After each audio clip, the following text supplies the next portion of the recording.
ဒီပီယိုလေးကိုတာမန်ပီယိုလေးလို့ထင်လား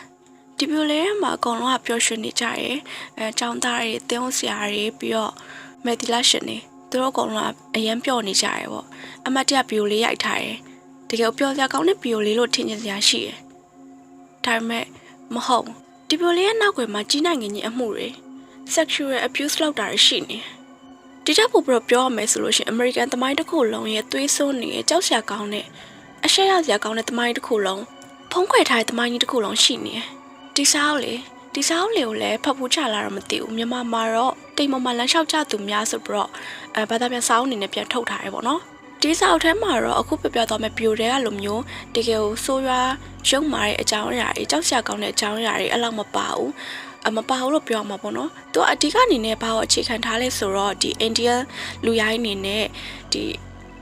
သူတို့နယ်မျိုးအသက်ရောက်လာတဲ့အခြေချနေထိုင်တဲ့သူတွေနဲ့ကြားစစ်ပွဲတွေအကြောင်းဒီအဲ့ဒီတော့အချိန်ကာလအကြောင်းအခြေခံပြီးတော့ဒီ Indian လူရိုင်းလေးနဲ့တကယ်သူတို့ပြောတဲ့လူရင်ကြီးလူဖြူပေါ့ Rachel ဆိုတဲ့ကောင်မလေးနဲ့သုံးယောက်ကြားချစ်ချင်းမြတ်တာကိုအဓိကဖော်ကျူးထားတာပေါ့နော်ဒါပေမဲ့ဒီစာအုပ်ကိုဖတ်ထားရဲဆိုလို့ရှင်တော့ဖတ်ဖူးရဲဆိုလို့ရှင်တော့အခုပြသွားမယ့်အကြောင်းအရာတွေကိုပို့ပြီးတော့ကိုယ်မြင်လိုက်မယ်โอเคဆိုတော့ခုနကအကြောင်းအရာလေးကိုပြန်သွားမယ်ဆိုလို့ရှင်ဒီဗီဒီယိုရဲ့နောက်ကမှဘာတွေဖုံးကွယ်ထားရလဲအခုနောက်ပိုင်းဆိုမှ2021ပေါ့နော်2021မှာရုပ်တက်ကြီးပူးပေါ်သလိုပေါ်လာတဲ့ကိစ္စအရင်ကကြောက်စရာကောင်းတဲ့ကိစ္စလူတွေပြောနေကြတဲ့ကိစ္စဘာလဲဆိုတော့ residential school တွေဒီကျောင်းတွေအနောက်မှာဘာတွေပုံအောင်နေရလဲဘယ်လိုကြောက်စရာကောင်းတဲ့အတိတ်တွေရှိနေခဲ့ရလဲဆိုတဲ့အကြောင်းကိုပြောပြပေးသွားမှာဖြစ်ပါတယ်ဒီဇလန်တစ်ခုလုံးကအစနေပြပြဖို့အတွက်ဆိုလို့ရှိရင်ဟိုးလွန်ခဲ့တဲ့နှစ်1800ခုနှစ်ကိုပြန်သွားမယ်အဲ့ခုနှစ်တုန်းကဘယ်လိုမျိုးလဲဆိုတော့ခုနကဆောက်ထဲမှာပြောသလိုမျိုး Indian လူရိုင်းနေနဲ့ဒီနာမည်ချက်ထွန်လာတဲ့လူပြူတွေနဲ့စစ်တိုက်ကြတဲ့ကာလပေါ့ပြောမယ်ဆိုရင်အဲ့ဒီခေတ်တုန်းကအမေရိကန်ရဲ့9ယောက်မြောက်သမ္မတက Andrew Jackson အဲ့ဒီခေတ်ကာလတော့ဝတ္ထုတွေပါတယ်ဖတ်ဖူးတဲ့သူတွေဆိုလို့ရှင်တော့ပိုသိလိမ့်မယ်သူရဲ့လက်ထက်မှာတော့ဘယ်လိုမျိုးလဲဆိုတော့သူကဥပဒေတစ်ခုထုတ်တယ်နာမည်ချက်ထွန်ကြပေါ့သွားချနာမည်ချက်ထွန်ကြကိုပိုင်ယာရီစိုက်ကြအိုးအိမ်နေထူထောင်ကြပေါ့အဲ့မျိုးအလကားပေးမယ်ဆိုတဲ့ပုံစံမျိုးသူဥပဒေထုတ်တယ်ဆိုတော့လူဖြူတွေကဘာလုပ်လဲဆိုတော့ရေကြီးရမျက်နှာရလိုက်ရှာရဲသူတို့နေထိုင်မှုအတွက်လုပ်တယ်ဒီလိုနဲ့ပဲနာမည်ချက်ထွန်ကြရဲပေါ့အမှဘာဖြစ်လဲဆိုတော့ဒီ American ဖြစ်လာဖို့အတွက်သူတို့ကနေမြေချက်တွင်နဲ့အဲ့ဒီမှာဘာလဲဆိုတော့ဟိုးအရင်ကနေကနေခဲ့တဲ့လူတွေတကယ်တော့ American တွေကပထမဆုံးရောက်တဲ့သူတွေမဟုတ်သူတို့ရဲ့အရင်ရှိပြီးသားလူတွေရှိတယ်သူတို့ကတော့ Indian လူရိုင်းနေလို့ခေါ်တာပေါ့ဒီလူတွေနဲ့သွားပြီးပြဿနာတက်တယ်ဆိုတော့သူတို့ရဲ့စစ်ဖြစ်ကြရပေါ့နော်အတူချုံပြောရမယ်ဆိုလို့ရှင်တော့ဒါပေမဲ့အဲ့နေရာမှာဒီရှင်းနေပြီးသား Indian လူရိုင်းတွေကိုလူတိုင်းကမုန်းတာတော့မဟုတ်ဘယ်လိုမျိုးလဲဆိုတော့အဲ့လိုမျိုးနေရင်နဲ့လူနှစ်စုကွဲသွားရပေါ့နော်တဆူကတော့သူတို့နေရာအစ်စ်တွေရဖို့အတွက်တိုက်မယ်တတ်မယ်ဆိုတဲ့ပုံစံမျိုးနောက်တစ်ခုကကျတော့ကိုချင်းစာတရားရှိတဲ့သူတွေဆိုတဲ့ပုံစံမျိုးပေါ့နော်ဘယ်လိုလိုမျိုးတွေလဲဆိုတော့တကယ်စကားပြောကောင်းတဲ့သူတွေဖုံးတော်ကြီးဒါမှမဟုတ်လို့ရှင်လေကိုချင်းစာတရားပြေးသွားတဲ့လူချမ်းသာတွေပေါ့လေဒီလိုမျိုးနှစ်စုကွဲသွားတယ်သူတို့ခံယူချက်ကဒီအိန္ဒိယလူရိုင်းတွေကလည်းသူတို့လိုမျိုးဆက်ဆံခံရခွင့်ရှိပါတယ်ရှိသင့်ပါတယ်ပေါ့စကလုံးလေးကိုနားထောင်လိုက်မယ်ဆိုလို့ရှင်တော့တကယ်ကိုချင်းစာတရားပြေဝပြီးတော့အကောင်းမြင်တတ်တဲ့လူတွေလို့ထင်ကောင်းထင်ကျင်စရာပေါ့ဒီသူတို့ကိုတတ်မှတ်ဖြတ်မဲ့လုပ်နေတဲ့လူနေမြေအစ်စ်ကိုလူတွေအစ်စ်တွေရောက်လာတယ်ပြီးတော့လူအဟောင်းတွေကိုတိုက်ထုတ်တယ်ဒီချားထဲမှာပြောမယ်ဆိုလို့ရှင်ဒီအိန္ဒိယလူရိုင်းတွေအတွက်တငယ်ချင်းဖြစ်လာမဲ့တငယ်ချင်းလို့ထင်ကျင်စရာရှိတဲ့လူတွေပေါ်လာတယ်ဒီလူတစ်တွေကတော့တခြားသူတွေနဲ့မတူဘူးသူတို့ပေါ်မှာကောင်းနေဆိုတဲ့ပုံစံမျိုးလေးပေါ်လာတော့ဒီစကလုံးကတကယ်ကိုကိုချင်းစာတရားပြေးသွားပါလားလို့ထင်စရာရှိတယ်ဒါပေမဲ့အိန္ဒိယလူတိုင်းကိုမဟုတ်သူတို့ရူနဲ့ညီရဲ့သူတွေတကယ်လို့ဒါဒီအိန္ဒိယလူရိုင်းတွေကသူတို့လိုမျိုးပြုတ်မှုလာမယ်လူပြိုတွေလိုမျိုးပြုတ်မှုလာမယ်အစင်တန်းရှိလာမယ်သူတို့စကားပေါ့နော်အစင်တန်းရှိလာမယ်ဆိုလို့ရှင်တော့โอเคဒီလူတွေကလည်းထိုက်တန်ပါတယ်ပေါ့သူတို့လိုမျိုးဆက်ဆံခံရတင်ပါတယ်ပေါ့ဆိုတဲ့ပုံစံမျိုးသူတို့ဥတီချက်ကတော့တစ်ခုတည်းပဲဒါပေမဲ့အုပ်စုနှစ်စုကွဲသွားတယ်တဆူကတတ်မယ်ဖြတ်မယ်ဆိုတဲ့အဖွဲ့တစုကတော့သူတို့မိတ်ဆွေအနေနဲ့ပေါင်းမယ်ဆိုတဲ့အဖွဲ့ဒါပေမဲ့လေဒီမိတ်ဆွေအနေနဲ့ပေါင်းတာကသူတို့စိတ်တိုင်းကြဖြစ်ရမယ်သူတို့ပုံစံဖြစ်ရမယ်အဝင်ကိုကြဖြစ်ရမယ်သူတို့ရဲ့လူနေမှုအတိုင်းဝိုင်းထဲမှာဝင်ဆိုင်ရမယ်ဒါမျိုးမှသူတို့နဲ့အဆင်ပြေမယ်ပေါ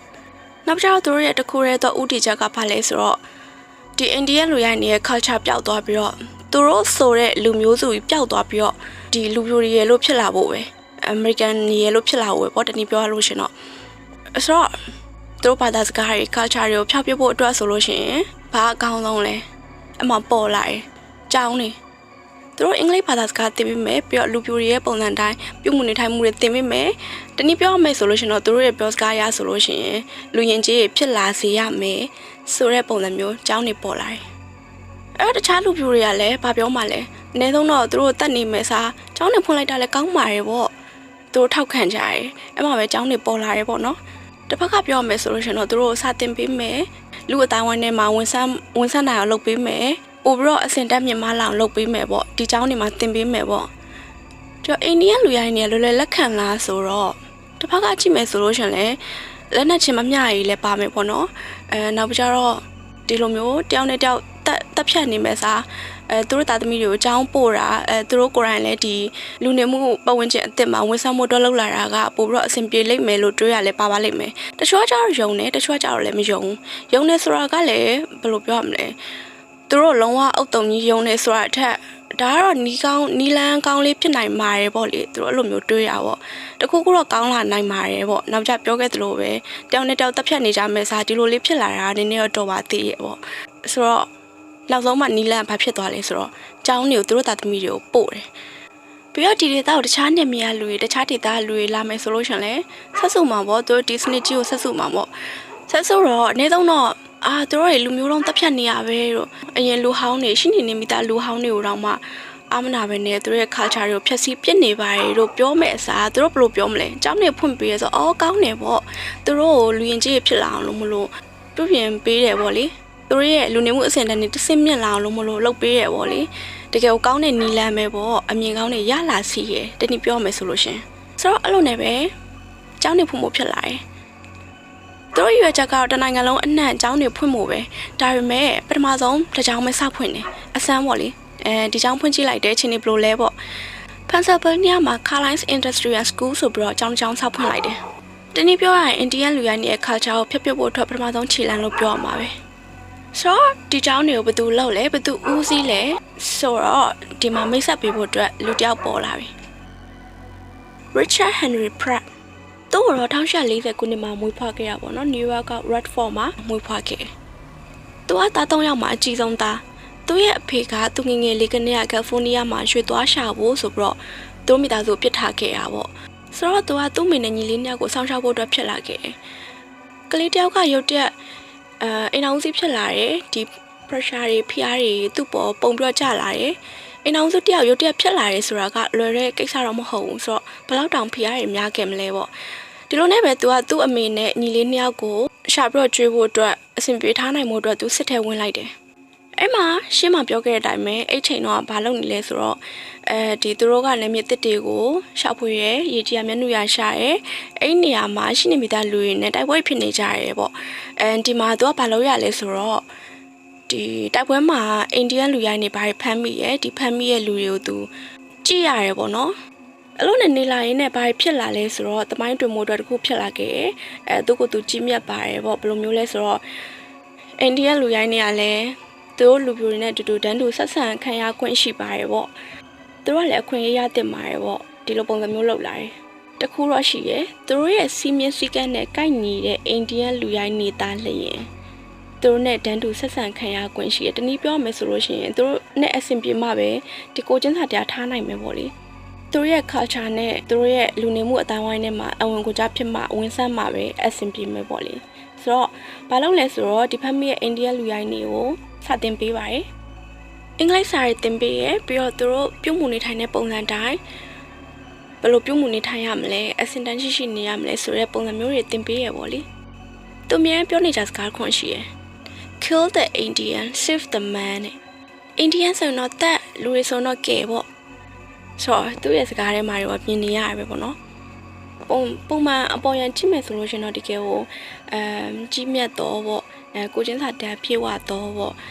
ဒီလိုမျိုးထင်ကျင်စရာရှိပေမဲ့တကယ်တော့သူတို့ရဲ့သွားနေဥတီချက်ကတခုတည်းပဲသူတို့ရဲ့အရင်ရှိပြီးသားလူရိုင်းတွေရဲ့ culture ကိုဖျက်ပစ်ဖို့ပြီးတော့သူတို့လူဖြစ်လာဖို့အဲ့နောက်ပိုင်းမှာကျောင်းတွေကိုတရားဝင်ဖွင့်ဖို့အတွက်လုပ်တယ်ပေါ့နော် Carlisle Industrial School ဆိုပြီးတော့ကျောင်းဆောက်ဖွင့်တယ်နောက်ကျတော့ဂျားရကနေဖျက်ပြောရမယ်ဆိုလို့ရှိရင်ဒီကျောင်းဖွင့်တဲ့ သူတို့ရဲ့နီးပြူဟာကြီးကအဆင်ပြေလို့ပြောရမှာပေါ့ဘာလို့လဲဆိုတော့ဒီရှင်းနေပြီးသားအိန္ဒိယလူရိုင်းတွေကိုစစ်တွေတိုက်ပြီးတော့တိုက်ထုတ်နေရထက်စားလို့ရှိရင်အိန္ဒိယလူရိုင်းတွေကလက်တန့်ချင်းမမျှတော့မှန်းတယ်ဒါပေမဲ့စစ်ပွဲတစ်ပွဲဆိုတာကုန်ကြစိတ်အရင်များကြီးလေနော်စစ်ပွဲတစ်ပွဲဖြစ်ပြီးတော့သူတို့တိုက်ထုတ်နေရထက်စားလို့ရှိရင်ကြောင်းဖွင့်လိုက်တာဒါမှမဟုတ်ကြောင်းတွေဖွင့်လိုက်တာပို့ပြီးတော့အကုန်ကြတက်တာရယ်ရှင်းနှလုံးမှာဒေါ်လာ1200ပဲပေးရတယ်ဆိုတော့အကုန်ကြအရင်တက်တာရယ်ပေါ့ဒီနီးပြူဟာတော်တော်လေးကိုအလုပ်ဖြစ်တယ်လို့ပြောရမှာပဲဒီလိုနဲ့ကျောင်းတွေဆောက်ဖွင့်နေပေါ့လေကျောင်းဆောက်ဖွင့်နေပေါ့တကယ်တော့သူတို့ကကျောင်းတွေအများကြီးဖွင့်ဖို့ရှိရဲဒါပေမဲ့ကျောင်းအရင်ဆောက်ဖွင့်နေအရင်တော့ကျောင်းတွေကဒီအိန္ဒိယလူရိုင်းနေနဲ့နီးရဲပေါ့နော်ဒါပေမဲ့ Richard ရဲ့အယူဆဘယ်လိုမျိုးလဲဆိုတော့လူတယောက်ကိုလုံးဝပြောင်းလဲသွားအောင်လုပ်ဖို့အတွက်ဆိုလို့ရှိရင်သူ့ရဲ့အိမ်နဲ့ဝေးနေသမျှဝေးကိုဆွတ်ထုတ်သွားဖို့ပဲဆိုတော့ကျောင်းတွေကိုလုံးဝအဝေးဆုံးနေအောင်ဖွင့်လိုက်တယ်ပြီးတော့ကျောင်းမှာထားဖို့အတွက်ကလေးတွေကိုလည်းငငယ်လေးလိုက်ရှာရဲတက်နိုင်မြငေးကျင်တလောက်ငေးပြီးတော့ဒီကလေးတွေကိုကျောင်းမှာထားလိုက်ပြီဆိုတာနဲ့သူတို့လုံးဝအိမ်ပြန်ခွင့်မရှိတော့ဘူးသူတို့အသက်20လောက်မှပဲအိမ်ပြန်လို့ရတယ်ဆိုတော့စဉ်းစားကြည့်လိုက်ဒီကလေးရဲ့နေရာကရောမိဘရဲ့နေရာကရောစဉ်းစားကြည့်လိုက်သူတို့ကလေးတွေကိုခေါ်သွားရဲလုံးဝပြန်ရောက်လာတဲ့အချိန်ကြာလို့ရှိရင်လူပြိုပေါက်တွေအပြိုပေါက်တွေဖြစ်နေပြီဒါမှမဟုတ်လို့ရှင်လည်းလုံးဝပြန်မလာနိုင်တော့တာလည်းဖြစ်နိုင်တယ်ဒါပေမဲ့လေကလေးတွေကိုရအောင်စုနိုင်ခဲ့ဘယ်လိုမျိုးလဲဆိုတော့ရှင်းမပြောခဲ့တဲ့အတိုင်းပဲသူတို့နဲ့တိုက်မှလားဒါမှမဟုတ်လို့ရှင်ကလေးတွေကိုကြောင်းထားမှလားဆိုတော့ choice ပုံစံမျိုးဖြစ်သွားတာဆိုတော့အနည်းဆုံးတော့ကြောင်းထားလိုက်တာနည်းနည်းတော့ပါသေးရဲ့လေကြောင်းထားလိုက်တာပိုကောင်းပါရဲ့လေသူတို့ဘွားတွေပိုတော့တိုးတက်လာမှာပါလေဆိုတော့အတွေးမျိုးတွေပေါ့ပြီးတော့ဒီကလေးတွေကိုကြောင်းထားဖို့အတွက်သူတို့ကနီးပြူဟာဘယ်လိုမျိုးလဲဆိုတော့တကယ်ကိုစကားပြောကောင်းတဲ့သူတွေကိုလွှတ်တယ်နောက်ကျတော့အနည်းဆုံးမိဘတွေမျှော်လင့်တာသူတို့ကျောင်းမှာဆိုလို့ရှင်ပို့ပြီးတော့ကောင်းကောင်းစားရမှာပါပေါ့ပို့ပြီးတော့ကောင်းကောင်းနေရမယ်ပို့ပြီးတော့ကောင်းကောင်းဝေးရမယ်ဆိုတော့မျှော်လင့်ချက်မျိုးနဲ့ကျောင်းထားကြရည်လည်းရှိတယ်ပထမနှစ်မှာရင်မဲ့ကလေး149ယောက်လောက်စုဆောင်းရရှိခဲ့များသောအားဖြင့်ကတော့ဆယ်ကျော်သက်အရွယ်တွေပေါ့နော်အငယ်ဆုံးလေးကတော့6နှစ်လောက်ပဲရှိတယ်လုံးဝအငယ်ဆုံးလေးကအဲ့မှာနောက်ပိုင်းမှာနာမည်ကြီးဖို့ဖြစ်လာတဲ့ကျောင်းသားလေးတယောက်ကလူသားစတန်နီဘဲဆိုတဲ့ကောင်လေးသူ့ရဲ့အရင်တုန်းကနာမည်က Plenty Killသူကလာခိုတာမျိုးနွယ်စုကနေရှင်သန်ကြီးပြင်းခဲ့တာပေါ့နော်အဲ့ချိန်တော့သူ့ရဲ့အသက်က16နှစ်သူ့ကိုလည်းစကားချွတ်ချွတ်လေးနဲ့ပြောပြီးစီယုံခဲ့ကြတာပေါ့ဒီနေ့မှာတော့သူ့ရဲ့အိမ်ကိုလူရောက်လာပြီးတော့ဒီလူပြူတွေပေါ့ရောက်လာပြီးတော့အကြောင်းထားပါလားပေါ့ပို့ပြီးတော့အဆင်ပြေအောင်လို့ပို့ပြီးတော့ကောင်းလာစေဖို့အတွက်ဒီလိုမျိုးလုံးဝညင်လို့မရတဲ့စကလုံးချွတ်ချွတ်လေးနဲ့စီယုံသိမ်းသွင်းခဲ့ကြတာပေါ့ဒီမှာသူ့ရဲ့မိသားစုကအကုန်လုံးကယုံကြည်ကြတာတော့မဟုတ်ဘူးပြီးတော့ဒီသူ့ကိုလည်းကြောင်းထားချင်တာတော့မဟုတ်ဘူးဒါပေမဲ့သူ့ရဲ့အဖေကကြတော့သူ့ရဲ့သားကိုကောင်းစားစေချင်တယ်သူ့အဖေညင်လို့မရတဲ့စကလုံးတွေနဲ့စီယုံခဲ့ကြပေါ့မင်းသားကိုဒီအမေရိကန်မှာမအောင်မြင်စေချင်မူလားတော့ပါတော့ပေါ့ဆိုတော့သူ့ရဲ့အဖေကသူ့သားကောင်းစားရမြင်ချင်တဲ့အတွက်ငါသားကြောင်းသွားပေါ့အဲ့လိုနဲ့ပဲသူကကြောင်းကိုရောက်လာတယ်ကြောင်းရောက်တော့ဘာမှမရလဲဆိုတော့သူ့လိုမျိုးတခြားမျိုးနွယ်စုကနေပြီးတော့ဆွဲခေါ်လာတဲ့ကလေးတွေအများကြီးတွေ့ရတယ်ဒါကသူတို့ကလူမျိုးစုတစ်ခုတည်းကနေပြီးတော့ဆွဲခေါ်လာမလို့လူမျိုးစုတွေအများကြီးရှိရဲ့အဲ့လူမျိုးစုတွေအများကြီးကနေပြီးတော့ဒီကလေးတွေကိုစီအောင်တင်သွင်းပြီးတော့ဆွဲခေါ်လာပေါ့ဒီလိုမျိုးလူပြိုတွေပုံစံမျိုးဝတ်ထားတဲ့ကလေးတွေသူ့လိုမျိုးတခြားမျိုးနွယ်စုကကလေးတွေပေါ့နော်အဲ့ဒါအောင်မှလူပြိုပုံစံမျိုးဝတ်ထားရဲပြီးတော့ main ကလေးဆိုလို့ရှင်လဲဗစ်တိုးရီးယားပုံစံမျိုးတွေဆင်ပေးထားကြရဲပေါ့ဒီကလေးတွေတွေ့ရဲသူရောက်တော့အရင်တော့ဘာလုပ်ရလဲဆိုတော့သူရဲ့စပင်အရှိကိုဖြတ်ပြရတယ်ပြီးတော့သူတို့ခိုင်တဲ့အဝတ်စားဝတ်ရတယ်သူတစ်ချောက်လုံးသူရင်းနှီးခဲ့သူတစ်ချောက်လုံးဝတ်ဆင်ခဲ့သူတတောင်းတာဖြစ်တဲ့အဝတ်စားတွေချုပ်ဖြစ်ပြီးတော့သူတို့ခိုင်တဲ့အဝတ်စားဝတ်ရတယ်ပြီးတော့စာသင်ခန်းထဲကိုသွားရတယ်စာသင်ရတယ်ပေါ့စာသင်ခန်းမှာအရင်ဆုံးဘာလုပ်ရလဲဆိုတော့နာမည်ရွေးရတယ်ဒီကြောက်တင်မုံပေါ်မှာနာမည်အများရေးထားတယ်ဒါပေမဲ့သူကအခုမှစရောက်လာလေနော်အင်္ဂလိပ်စကားလည်းမပြောတတ်ဘူးအင်္ဂလိပ်စာလည်းမသိဘူးဒါပေမဲ့ရွေးဆိုတော့လည်းရွေးလိုက်ရတာပေါ့အင်္ဂလိပ်နာမည်တစ်ခုရွေးလိုက်ရတယ်အဲ့မှာအင်္ဂလိပ်စကားလုံးတွေကအရန်ကိုအခြေခံကြတဲ့နာမည်တွေပဲသိရမလား Who's တို့ Timothy တို့ John တို့ Jacob တို့ Smith တို့ Bob တို့အဲ့လိုမျိုးအခြေခံကြတဲ့အင်္ဂလိပ်နာမည်တွေပေါ့အဲ့ကြောင့်လဲဟိုအရင်တော့ကအမေရိကန်တွေရဲ့နာမည်ကဒီလိုနာမည်တွေဖြစ်နေကြတာပေါ့နော်အဲ့ဆိုတော့ဒီကြောက်တဲ့ပုံပေါ်မှာနာမည်အများကြီးရေးထားတယ်ဒီနာမည်ရဲ့တခုကိုကြိုက်တာတခုရွေးပေါ့ရွေးတော့သူလည်းကောင်းမထင်တာလေးရွေးလိုက်တယ်လူသားအဲ့ရဲ့နောက်စလုံးကကြတော့ဒီလူစင်းရဲလေးပေါ့လူစင်းရဲလေးကနေပြီးလူပြိုဖြစ်ပြောင်းလာရဆိုတဲ့ပုံစံမျိုးသူတို့နာမည်ပေးထားတယ် Stanley Bear ဆိုတော့သူရဲ့နာမည်ကလူသား Stanley Bear ဆိုတော့ဖြစ်လာတယ်ပြီးတော့ကြောင်းပြီးသွားရဆိုလို့ရှင်တော့ job training ဆင်းရတယ်ယောက်ျားလေးဆိုလို့ရှိရင်လဲဆိုင်မယ်ဖနှက်ချုပ်မယ်မိန်းကလေးဆိုလို့ရှိရင်ထမင်းချက်မယ်အဝတ်လျှော်မယ်တန်ရှင်းလုပ်မယ်ဆိုတဲ့အလုပ်မျိုးတွေခိုင်းတယ်သူ သူတို့ပြောတော့ job training ပေါ့ဒါကြောင့်မို့လဲပြောမယ်ဆိုလို့ရှိရင် American နေရဲ့အခြေခံအကျဆုံးအလုပ်တွေကဒါတွေဖြစ်နေတာပေါ့နော်ဒါအဲ့အရင်ကနေကအခြေတီလာခဲ့ရလို့ပြောမှာပေါ့သူတို့တွေအရင် educated ဖြစ်သွားရဲဆိုတဲ့အတွေ့အမျိုးဝင်သွားမှဆိုတော့စတင်ချိန်ပြီးရဲ့အခါမှာ job training ဆိုတော့သူတို့တွေအလုပ်လုပ်ရရဲပေါ့နော်နွေရာသီမှာဆိုလို့ရှိရင်လည်းနွေရာသီမို့လို့ summer job training ဆိုတော့ဆင်ရရဲအလုပ်တွေလုပ်ရရဲတကယ်တော့တပတ်တလန်းကနေကျောင်းဝင်ငွေပတ်စံနေရှာနေရပါပဲ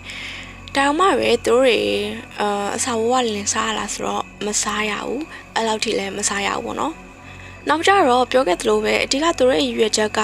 သူတို့ရဲ့ culture တွေဖြစ်ချင်တာဒီလူမျိုးစုကြီးလုံးဝပျောက်ကွယ်သွားအောင်လို့မလို့လူမျိုးတုံးတက်ဖြတ်တာတွေပါတယ်သူတို့မလုပ်ချင်ဘူးပေါ့ပြောမယ်ဆိုရှင်ဆိုတော့သူတို့လူပြိုတွေနဲ့အဝင်ဝင်ကြဖြစ်လာဖို့အတွက်သူတို့ရဲ့ culture တွေကိုဖြစ်ချင်တာဆိုတော့သူတို့ရဲ့အတိတ်သမိုင်းတွေဘာတွေလုံးဝလက်မခံဘူးဥမာအရင်ယူလိုက်အမတ်တရပစ္စည်းလေးလိုမျိုးဘာမျိုးပေါ့နော်တိမ့်ထောက်ကိုမရှိဘူးလုံးဝဖြည့်ဆည်းပစ်တယ်တကယ်လို့အင်ကိုစာရေးမယ်ဆိုလို့ရှင်လေဒီเจ้าရဲ့အခြေအနေတွေကိုရေးခွင့်မရှိဘူးအတင်းဖိအားပေးပြီးတော့ရေးခိုင်းတာဘာလဲဆိုတော့အရန်ကိုပျော်နေပါတယ်ဆိုတဲ့ပုံစံမျိုးဖြစ်အောင်ရေးခိုင်းတယ်เจ้าကအရန်မိုက်တာပဲတငယ်ချင်းအစ်စ်တွေရရဲဒီမှာကောင်းနေရတယ်ကောင်းစားရရဲအရန်ပျော်စရာကောင်းတာပဲဆိုတဲ့ပုံစံမျိုးရေးခိုင်းတယ်နောက်တစ်နေ့ပြောရရင်အစိုးရနဲ့ public အမြင်မှာလဲလှအောင်လို့ပေါ့နော်ဒီစာရေးကြည့်ပြီးတော့ဒီသူတို့ရဲ့စနစ်ကြီးကအလုပ်ဖြစ်ပါလားပေါ့ဒီလိုနဲ့ပဲနောက်ပိုင်းမှာတနိုင်ငံလုံးအနှံ့ကျောင်းတွေဖွင့်လာရဲပေါ့နော်ပြောမယ်ဆိုလို့ရှိရင်နောက်ပိုင်းဖွင့်တဲ့ကျောင်းတွေကပိုလို့အောင်စိုးသေးတယ်ဒီပထမဆုံးဖွင့်တဲ့ Collins Industrial School ကနည်းနည်းတော်သေးရဲ့လို့ပြောရမယ်နောက်ပိုင်းကျောင်းတွေဆိုလို့ရှိရင်အလောက်တောင် queue ဆိုင်တာမဟုတ်ဘူးကျမကြီးမကောင်းလဲပြစ်ထားတယ်အစားအသောက်တွေဆိုလို့ရှိရင်လည်းအဲ့လောက်ထိအ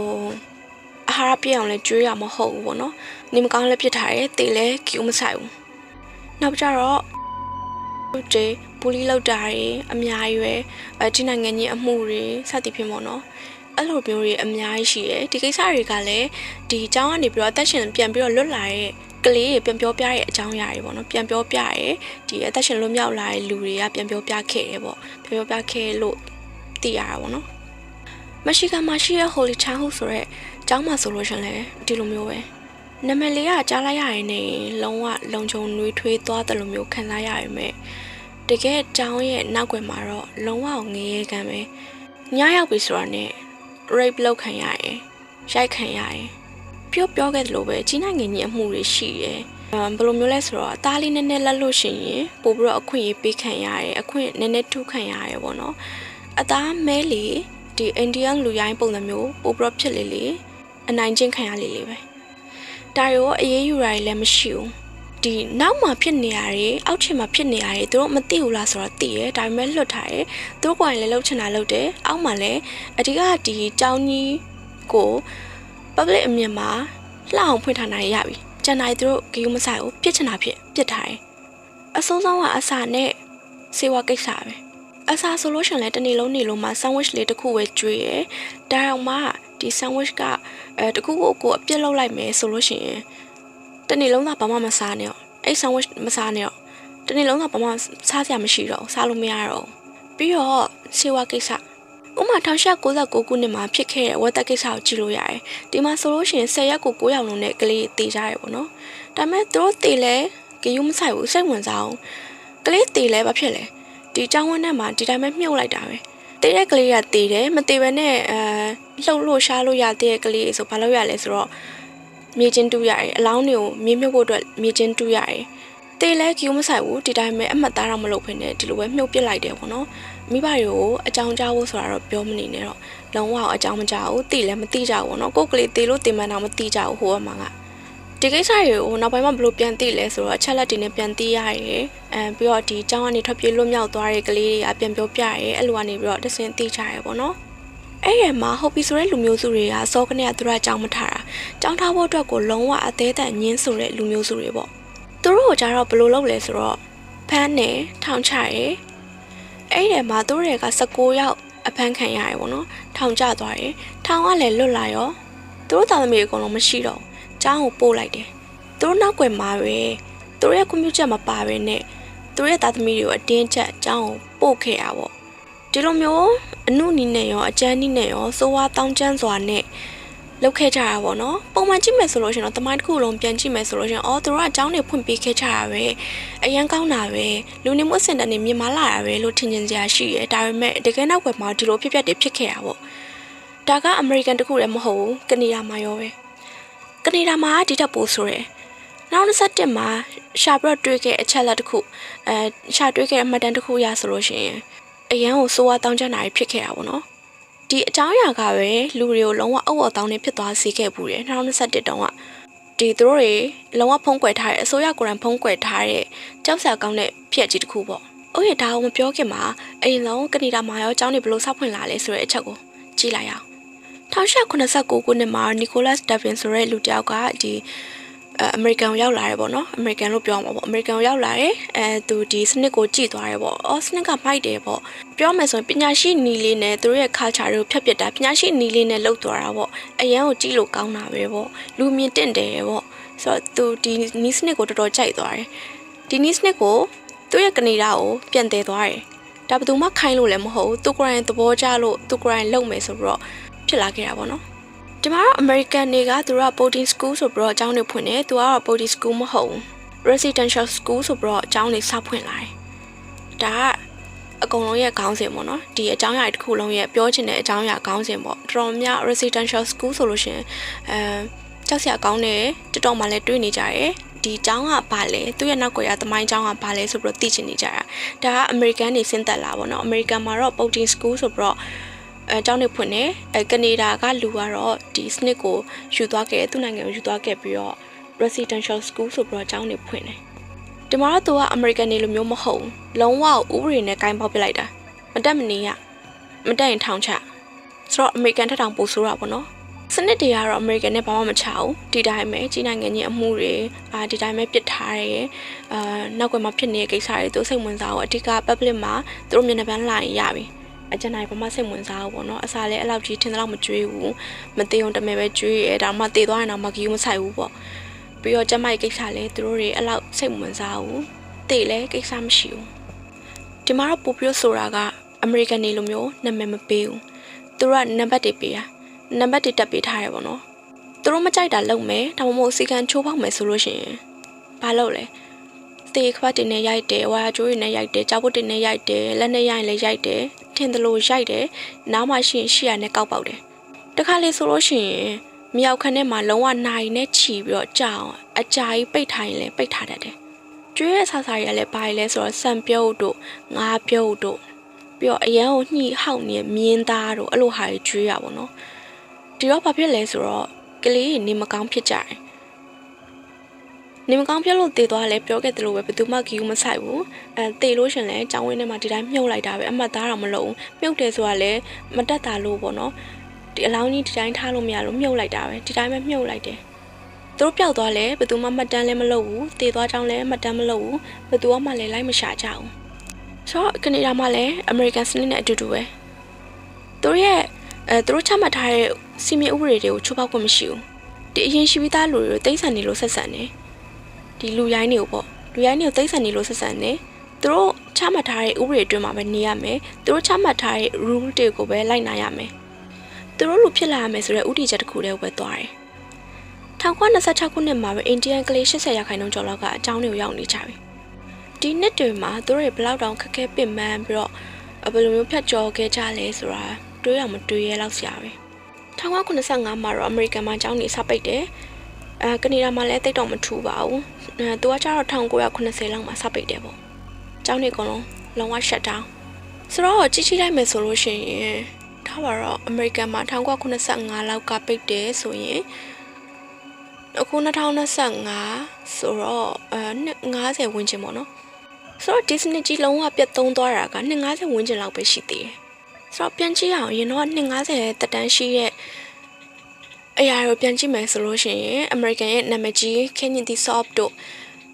ပြီးတော့ Disneyland လည်း250လောက်ပဲရှိသေးတာပေါ့နော်ဆိုတော့ဒါကြီးချုပ်ငိမ့်သွားပြီးတော့ဘယ်လိုပြောရမလဲပျော်ရွှင်နေပါရဲ့လို့ထင်ရတဲ့အရာတွေဖြစ်လာရဲဆိုတော့ကမကြသေးဘူးလို့ပြောမှာပေါ့အဲ့လိုနဲ့ပဲကနေဒါမှာလည်းအကြောင်းတွေပိတ်လာတယ်အဲ့မှာပဲနောက်ပိုင်းမှာပေါ့နော်လူတွေကတဖြည်းဖြည်းထုတ်ပြောလာကြတယ်သူတို့ဘယ်လိုခံခဲ့ရပါရဲပေါ့ဘယ်လိုဖြစ်ခဲ့ပါရဲဆိုတဲ့အကြောင်းလူတွေကတဖြည်းဖြည်းနဲ့အကျဉ်းတွင်းထုတ်ပြောလာကြတယ် အဲ့နောက်မှာဆိုတော့အခုနောက်ပိုင်းပေါ့နော် TRC ဆိုတဲ့အသင်းဖွဲ့တစ်ခုက2008ခုနှစ်မှာစပြီးတော့ဖွဲ့ပြီးတော့ဒီနောက်ွယ်ရအကြောင်းအရာတွေကိုသူတို့စုံစမ်းမှုဖြစ်လာရပေါ့နော်အဓိကအနေနဲ့ကတော့ဒီကလေးပျောက်တဲ့ကိစ္စပေါ့နောက်ကွယ်မှာပြောနေကြတဲ့ကိစ္စတရားဝင်တော့မဟုတ်ပေမဲ့သူတို့တွေဘယ်လိုခံခဲ့ရပါတယ်ဒီအကြောင်းတွေကဘယ်လိုမျိုးသူတို့ဆက်ဆံပါတယ်ဆိုတော့အကြောင်းအရာတွေပြီးတော့ကလေးတွေလုံးဝရုတ်တရက်ပျောက်သွားတယ်ကလေးပျောက်သွားတယ်မှတ်တမ်းတွေလည်းမကြံဘူးဒီကလေးတွေဘာဖြစ်သွားလဲဘယ်ရောက်သွားလဲဆိုတော့အကြောင်းအရာကိုစုံစမ်းမှုအတွက်သူတို့တွေအဖွဲ့ဖွဲ့လိုက်တယ်ပေါ့နော်အသင်းဖွဲ့လိုက်တယ်ဒီ TRC ဆိုတဲ့အသင်းဖွဲ့ပြီးတော့လိုက်ရှာရပေါ့ပြီးတော့အရင်တော့အကြောင်းသားဟောင်းတွေကိုလိုက်ပြီးတော့အင်တာဗျူးလုပ်တယ်အဲ့ဒီမှာသူတို့ရှာတွေ့တာကကျောင်းသားပေါင်း4000ကျော်လောက်ကယောဂကြောင့်သေတယ်ဒီအဆီကနေသူတို့ရိုက်လို့မလို့သေတယ်ပေါ့နော်ကျောင်းသား4000ကျော်နော်ကျောင်းသား4000ကျော်လောက်ကဒီလိုဖြစ်ပျက်တွေကြောင့်သေသွားခဲ့တာဆိုတာသူတို့ရှာတွေ့ခဲ့ကြတယ်ဒါပေမဲ့ဒီလိုမျိုးအသင်းဖွဲ့တစ်ခုဆက်ပြီးတော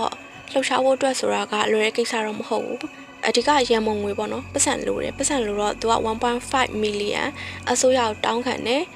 သူတို့အတွက်ရန်မုံငွေချပေးပါပေါ့ဒီမှာအစိုးရညင်းတယ်သူတို့ညင်းတဲ့ပုံစံကလှပလေးပါပဲရန်မုံငွေအရင်များလွတ်နေပေါ့အဲ့လိုမျိုးနဲ့လှပလေးညင်းလိုက်တယ်အဲ့တော့ဘာလုပ်လဲဆိုတော့သူလည်းမတက်နိုင်ဘူးလေကိုပတ်စံကိုရှာပြီးတော့ကိုဘာတော့ကိုပဲဆက်ပြီးတော့ဒီလေးလာမှုတွေရှောက်ဖွေးမှုတွေလုပ်ရတာပေါ့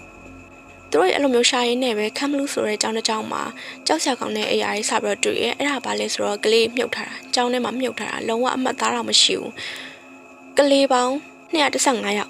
်လုံးဝအမှတ်သားမရှိဘူးမြုပ်ထားတာအဲ့ဒါတွေကိုသူတို့သွားပြီးရှာတွေ့ရဲအဲ့ဒါလည်းမကြသေးဘူး2021ဇွန်လတုန်းကရှာတွေ့ခဲ့တာပေါ့နော်အဲ့မှာပဲလူတွေအရင်အော်တောင်းနေဖြစ်သွားတယ်ဟာပါရီလဲပေါ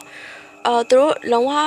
သူတို့ရဲ့နောက်ွယ်မှာလုံးဝဖြတ်ထားရဲဒါမှမဟုတ်လို့ရှင်လဲလျှို့ဝှက်ထားရဲတမိုင်းကြောင်တစ်ခုလုံးတကယ်တရားဝင်ကြီးပေါ်ချလာတာပေါ့နော်အဲ့လိုနဲ့ရှာရင်နဲ့ဘာတွေ့လဲဆိုတော့ဒီကလေးပေါင်း9000ကျော်ထိတိုးလာတယ်9000ကျော်လောက်ကသူတို့ရဲ့ဒီလိုမျိုးအရန်ရိုက်နှက်တာတွေမဝအောင်ကျွေးတာတွေအကြောင်းထဲမှာဖြစ်တဲ့အဆီရက်နေဒါတွေကြောင့်မလို့သိရဲဆိုတာတွေ့လာတယ်အရေးအတွက်တိုးလာတယ်ပေါ့နော်ကလေးပေါင်း9000ကျော်ထိတိုးလာတယ်ဒါတော့မှဒါကနောက်ဆုံးရရဲ့ဆိုတာနောက်ဆုံးအရေးအတွက်မဟုတ်သေးဘူးဘာလို့လဲဆိုတော့သူတို့ကလေးလာမှုတွေဆက်လုပ်နေကြတော့မယ်ဆက်ရှာနေကြတော့မယ်ဆိုတော့ကလေးရတိုးလာဖို့ပဲရှိရရော့သွားဖို့တော့မဖြစ်နိုင်ဘူးအမေရိကန်မှာလည်းဒီလိုပဲရှာတွေ့ရဲ့ကလေးအလောင်းတွေရှိရအမှတ်သားတော့မရှိဘဲနဲ့ဖြစ်တယ်လို့မြုပ်ထားတဲ့ကလေးအလောင်းတွေပေါ့နော်ရှာတွေ့ခဲ့အများကြီးရှိရကနေဒါမှာရောအမေရိကန်မှာရောအတူတူပဲတခြားသူတွေအနေနဲ့နားထောင်မယ်ဆိုလို့ရှင်တော့ဒီယာကြီးကဘာမှမဟုတ်တလို့ပဲတာမန်မဲလို့ထင်မြင်ကြရှိရပေါ့နော်တာမန်မဲဆိုတာထက်အဲ့လောက်ကြီးထိစိတ်မကောင်းဖြစ်လောက်เสียမဟုတ်ဘူးလို့လည်းထင်မြင်ကြရှိရဒါပေမဲ့တကယ်ပြန်တွေ့ကြည့်ဒီကလေးတွေကတကယ်ခံခဲ့ရမိဘတွေနဲ့ခွဲပြီးတော့ဒီเจ้าမှာနိုင်ထက်စီးနေလောက်ခံရရဲတရေထိဖြစ်တယ်ဘယ်လောက်တောင်စိုးဝါးတောင်းချက်နဲ့နေ့ရက်တွေညတွေဘယ်လောက်တောင်ဖြတ်တန်းခဲ့ရမလဲဒီကနေလွတ်လာတဲ့ကလေးတွေဆိုလို့ရှိရင်ရောသူတို့အခုချိန်မှာဆိုရင်တော့အသက်ကြီးနေပြီပေါ့ဒါပေမဲ့သူတို့ဆိုလို့ရှိရင်ရောတကယ်ကိုတမိုင်းချောင်းမှာ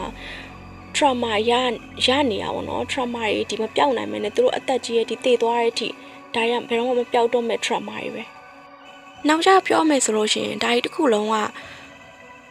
အစိုးရရဲ့ဖုံးကွယ်ထားတဲ့တမိုင်းချောင်းတစ်ခုပေါ့အစိုးရရဲ့အနေနဲ့မသိဘူးမဟုတ်သိမှာပဲသူတို့ကိုယ်တိုင်ဖုံးကွယ်ထားတယ်ဒီကြောက်စရာကောင်းတဲ့ယွန်းစရာကောင်းတဲ့သွေးစွန်းတွေရဲ့တမိုင်းကြီးပေါ့အမေရိကန်တမိုင်းတစ်ခုလုံးကနေဒါတမိုင်းတစ်ခုလုံးရဲ့နောက်မှာဖုံးကွယ်နေတယ်ပျောက်ဆုံးနေတယ်